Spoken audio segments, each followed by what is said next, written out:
வணக்கம். வீரயுக நாயகன் வேல்பாரி பகுதி 5.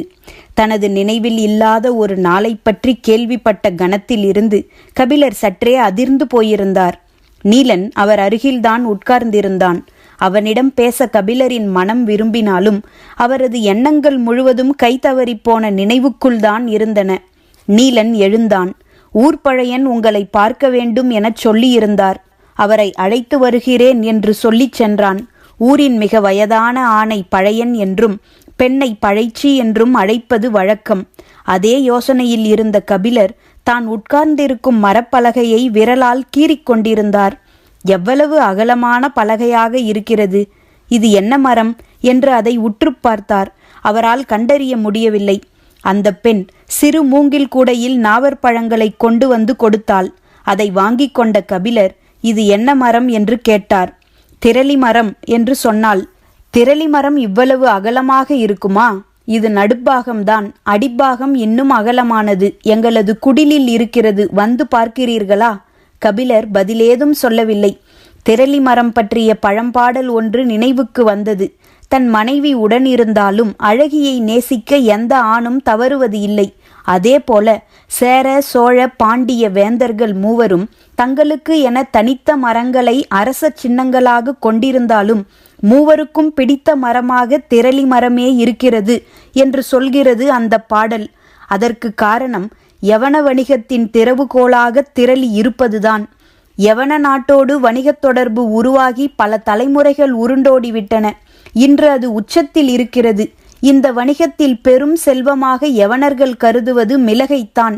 கருத்து சிறுத்த அந்த தானியத்துக்காக யவனர்கள் எந்த விலையும் கொடுக்க தயாராக இருக்கின்றனர். யவன கப்பல்களை தமிழ் நிலத்தின் துறைமுகங்களை நோக்கி இழுத்து வருவது மிளகுதான். பெரும் மதில் போல் கடலில் மிதந்து கொண்டிருக்கும் யவன கப்பல்களில் மிளகை ஏற்ற கரையில் இருந்து ஒற்றை அடிமரத்தாலான தோணியில் எடுத்துச் செல்வார்கள்.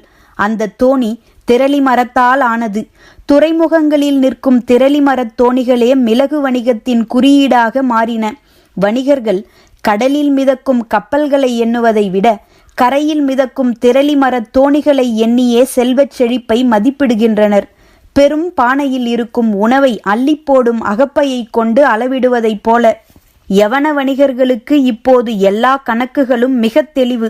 நூற்றாண்டுகளுக்கும் மேலாக சிறந்து விளங்கும் இந்த வணிகத்தை அவர்கள் துல்லியமான கணக்குகளின் மூலமே அளவிட்டனர். தேர்ந்த மாலுமிகளால் செலுத்தப்படும் கப்பல்கள் 40 இரவுகளும் 40 பகல்களும் கடக்கும் தொலைவை கொண்டுள்ளது மேலை கடற்கரை என்பது அவர்களின் கணக்கு.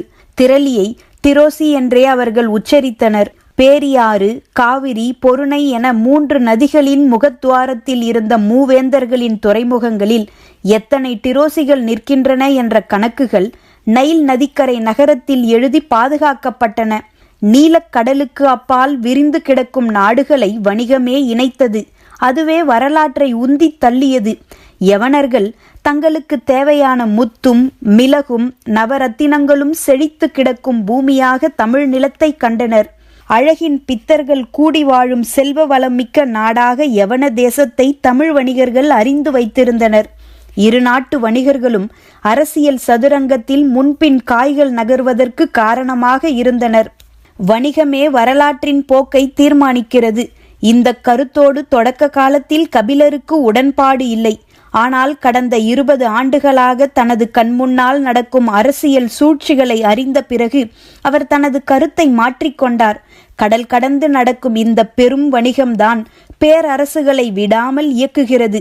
60 வயதை கடந்துவிட்ட குலசேகர பாண்டியனுக்கு தேரலை ஊற்றி கொடுக்க ஒரு கிளாசரீனா தேவைப்படுகிறாள்.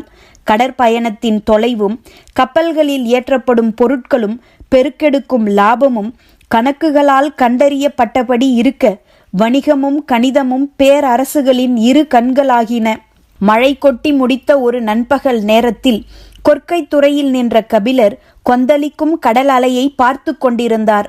அப்போது அவரை கடந்து போன யவன வணிகர்கள் திரோசியை பற்றி பேசியபடி சென்றனர்.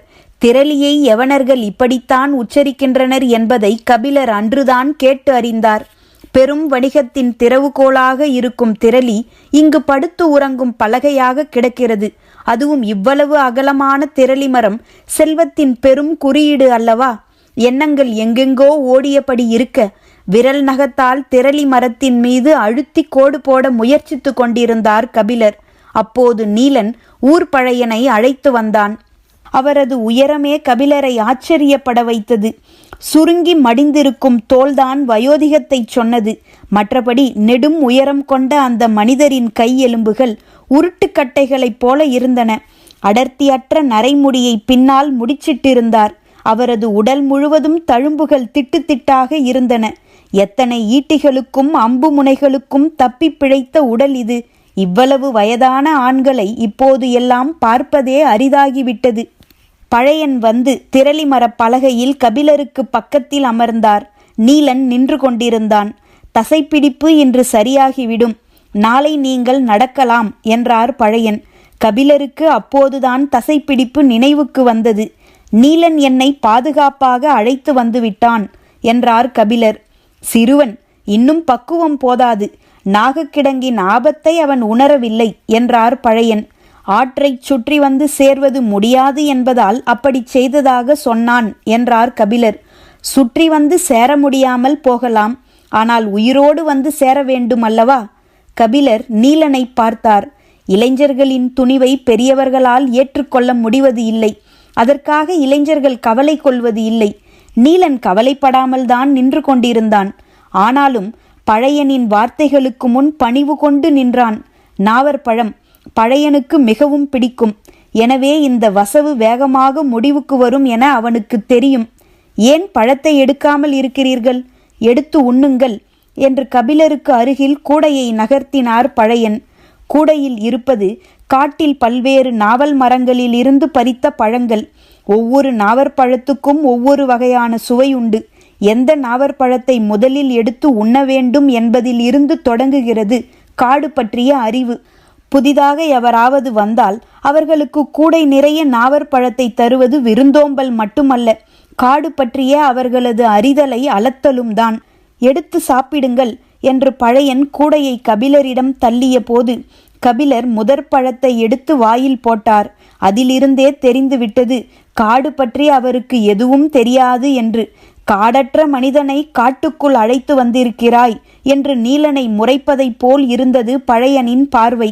சரி, இனி நாம் விளையாட வேண்டியதுதான் என்று முடிவு செய்தார் பழையன். நீலனின் கண்கள் அவர் தேர்ந்தெடுக்கப் போகும் பழத்தின் மீது இருந்தது. அவர் உட்கார்ந்த கணத்தில் தனக்கான பழத்தை தேர்வு செய்திருப்பார் என நீலனுக்கு தெரியும். ஆனாலும் அவர் இன்றைய விளையாட்டை எதிலிருந்து தொடங்கப் போகிறார் என்பதை அறிய ஆவலோடு இருந்தான். ஆனால் கண்ணிமைக்கும் நேரத்தில் பழையன் முதற் பழத்தை எடுத்து வாயில் போட்டுவிட்டார். நீலனால் அவர் எந்த பழத்தை எடுத்து வாயில் போட்டார் என்பதை கவனிக்க முடியவில்லை. கபிலரின் கண்களும் பழையனின் விரல்கள் மீதுதான் இருந்தன. மடிப்புகள் அலையலையாக இறங்கி கருமை ஏறி இருக்கும் விரல்கள். நகம் பிளவுண்டு உலர்ந்திருந்தது. தோளின் வழியே கனிந்து வழிந்து கொண்டிருந்தது வயோதிகம். கபிலர் கேட்டார், உங்களின் வயது என்ன பெரியவரே? மென்ற நாவற்பழ கொட்டையை இடது உள்ளங்கையில் துப்பியபடி பழையன் சொன்னார், 97. கபிலர் ஆச்சரியத்தோடு அவரை பார்த்தார். நீலனின் கண்கள் அதைவிட கவனமாக அவரது விரல்களை பார்த்து கொண்டிருந்தன. அவர் பதில் சொல்வதற்குள் அடுத்த பழத்தை எடுத்து வாயில் போட்டார். இப்போது அவன் கண்டுபிடித்தான். அவர் கையில் எடுத்தது நரிநாவல். இது துவர்ப்பை உச்சத்துக்கு கொண்டு போகும். அப்படியென்றால் இதற்கு முன்னால் அவர் எடுத்து வாயில் போட்டது வெண்ணாவலாகத்தான் இருக்கும். அதற்குத்தான் புளிப்பு அதிகம். மொத்த வாயையும் உச்சு கொட்ட வைத்து விழுங்கும் எச்சிலின் வழியே பேராவலை அது தூண்டும். அதற்கு அடுத்து நரிநாவலை எடுத்து தின்றால் தூக்கலான துவர்ப்பு முற்றிலும் வேறு ஒரு சுவையை கொடுக்கும். ஆனால் இதில் முக்கியமானது அடுத்து எடுக்கப் போவதில்தான் இருக்கிறது. பழையன் எந்த பழத்தை எடுத்து சுவையின் பாதையை எப்படி அமைத்து கொள்ளப் போகிறார் என்பதை அறிய ஆர்வத்தோடு இருந்தான் நீலன். கபிலர் விடுபடாத ஆச்சரியத்தின் வழியே கேட்டார், எப்படி இவ்வளவு துல்லியமாக வயதை சொல்கிறீர்கள்? நரிநாவலில் சதையை விட அதன் கொட்டையை அசை போட்டு மெல்லுவதில்தான் சுவை இருக்கிறது. அதன் மேல் தோல் கழற கழற சுவை உச்சத்துக்கு செல்லும். தப்பி தவறி சற்றே அழுத்தி கடித்து கொட்டையை உடைத்து விட்டால் அவ்வளவுதான். உள்ளே இருக்கும் பச்சை நிற பருப்பின் கசப்பு இருக்கிறதே, அது நாக்கையே கழற்றி போட்டாலும் போகாது. குறைந்தது 3 மாதங்களுக்காவது காரி காரி துப்பிக்கொண்டே இருக்க வேண்டியதுதான். எனவே நரிநாவலை தின்னும்போது மிக கவனமாக தின்ன வேண்டும். தந்திரத்தோடு அதன் கொட்டையின் மேல் பகுதியை கடித்து சுவைக்க வேண்டும். பழையன் வாயில் நரிநாவலை ஒதுக்கி வைத்திருக்கும் போது கபிலர் இப்படி ஒரு கேள்வியை கேட்டுள்ளார். எப்படி பதில் சொல்கிறார் பார்ப்போம் என்று ஆவலோடு இருந்தான் நீலன். எத்தனை கேள்விகளை பார்த்தவர் பழையன், அவருக்கு தெரியாதா நரிநாவலை என்ன செய்ய வேண்டும் என்று? தாடையின் ஒரு பக்கவாட்டில் இருந்து மறு பக்கவாட்டுக்கு நரியை பக்குவமாக அணைத்து ஓடவிட்டு கொண்டிருந்தார். துவர்ப்பின் சாறு உள்நாக்கில் இறங்கிக் கொண்டிருந்தது. கண்களாலேயே கபிலரை பொறுத்திருக்கச் சொன்னார். என்னென்ன வித்தைகளை காட்டுகிறான் கிழவன் என ஆச்சரியத்துடன் பார்த்து கொண்டிருந்தான் நீலன். நன்றாக மென்ற கொட்டையை இடது உள்ளங்கையில் துப்பிவிட்டு கபிலரை பார்த்து, என்ன கேட்டீர்கள் என்றார் பழையன். வயது 97 என்று எப்படி துல்லியமாகச் சொல்கிறீர்கள் என்று மீண்டும் கேட்டார் கபிலர். பழையனின் கைவிரல்கள் கூடையில் இருக்கும் பழங்களை கிளறி 3 பழங்களை எடுத்தன. நீலன் அவர் எதை எடுத்திருக்கிறார் என உற்று பார்த்தான். உள்ளங்கை சற்றே மூடியிருந்ததால் சரியாக தெரியவில்லை. பழையன் கபிலரை பார்த்து, மேல்மலையில் இருக்கும் குறிஞ்சி செடியில் 2வது கணுவில் பூ பூத்திருக்கும் போது நான் பிறந்ததாக என் தாய் சொன்னாள். கடந்த ஆண்டு அந்த செடியில் 10வது கணுவில் பூ பூத்திருந்தது என்றார். சொல்லி முடித்ததும் தனது கையில் உள்ள பழங்களை வாயில் போட்டார். அப்போதுதான் நீலன் கவனித்தான், 2 நீர் நாவலும் 1 கொடி நாவலும் அதில் இருந்தன. துவர்பேரிய வெற்றிலையில் சுண்ணமும் தெக்கம்பாக்கையும் சேர்ப்பதைப் போலத்தான் இது. இந்த சேர்மானம் தரும் சுவைக்கு அளவு இல்லை. துவர்ப்பை அதன் முனையில் தட்டிவிட்டு வேறு ஒன்றாக்கும். கனிகளின் சுவையை நாம் எந்த வழியில் எந்த சேர்மானத்தோடு அழைத்துச் செல்கிறோம் என்பதுதான் முக்கியம். ஒவ்வொரு வழிக்கும் ஒவ்வொரு விதமான வாசமும் வண்ணமும் உண்டு. பழையன் துவர்ப்புக்கு அடுத்து சிறுநாவலை எடுத்து இலங்காரத்தோடு முடிப்பார் என்றுதான் நீலன் நினைத்தான்.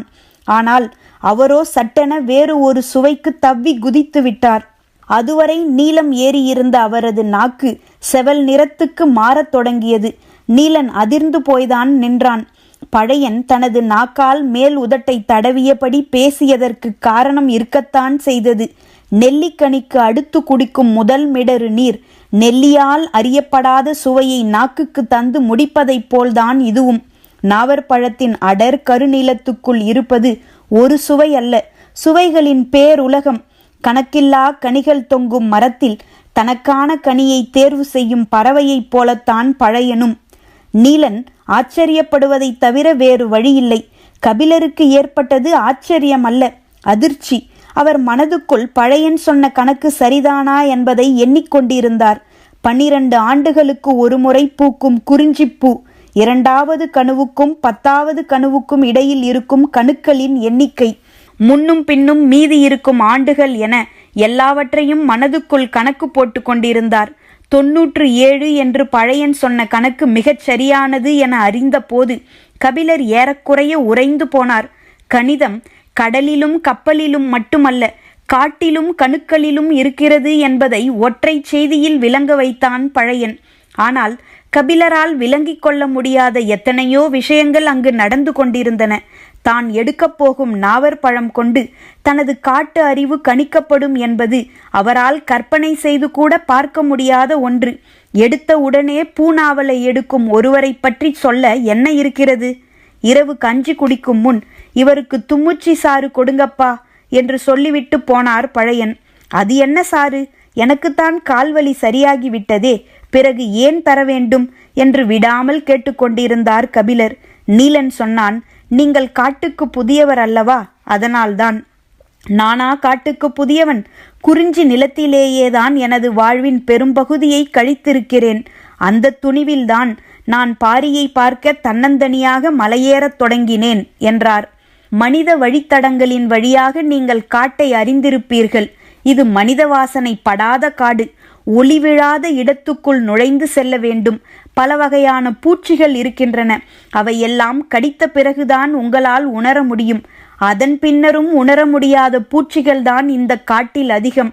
எனவே இதை குடித்தால் மட்டுமே நல்ல உடல்நிலையோடு மலைக்கு மேல் செல்ல முடியும். தற்காப்புக்கு மிக தேவை. நீலன் சொல்லிவிட்டு போன சிறிது நேரத்தில் அந்த பெண் சிறு குவளையில் சாறு கொண்டு வந்தாள். அதை குடிக்கும்போதுதான் கபிலருக்கு தோன்றியது, மூவேந்தர்களாலும் பாரியை நெருங்க முடியாது என்று பாணர்கள் மீண்டும் மீண்டும் பாடுவதன் அர்த்தம். பாரி வருவான்.